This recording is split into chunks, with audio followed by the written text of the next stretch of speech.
The first thing you want to use on the top 88 LMG is the T4 Thermal 2.5x scope because honestly, this is the best sight to use on all LMGs. It helps with controlling recoil for the most part, and because it also helps with seeing people on the mini map, especially if they don't have the health bar logo showing above their heads or whatever. That's why I like to use in the first slot anyways.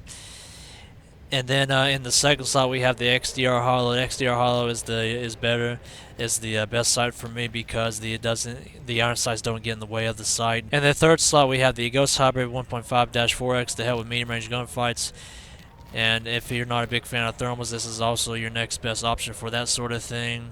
And for the first barrel attachment, we just have the technical compensator to increase the accuracy as much as possible because this weapon does not have any accuracy increasing attachments. It shoots slow, it doesn't do much damage, and it's very inaccurate. So yeah, that's why we have to use technical compensator. But yeah.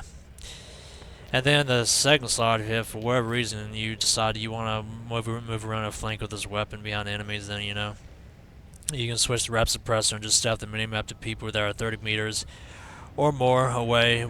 And then for the first underbarrel or only underbarrel attachment, we just have the foregrip to help with vertical recoil control. If you really wanted to use this weapon to help spray down a corridor or whatever, yeah, just spray down a tight hallway or whatever, and keep enemies from pushing your team, provide suppression.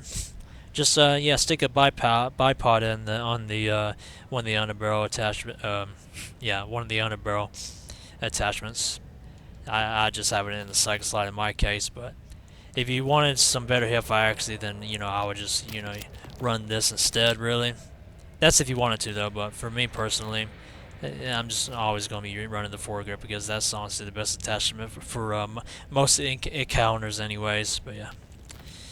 Anyways, and then for the first magazine attachment, you want standard issue extended mag. You always want to have the most amount of ammo possible per magazine when you're shooting an LMG. So yeah, that's the biggest reason why you want to use this. Despite the reload speed penalty, it's not really that much slower than the regular standard issue magazine, which I have in the second slot in case I run out of ammo, which it's very likely to do so if you are spraying and praying like I do with this weapon. And then the third slot, we just have the standard issue unloaded magazine in case you run out of ammo, which provides you 110 bullets, which is a crazy amount for an underloaded magazine, in my opinion.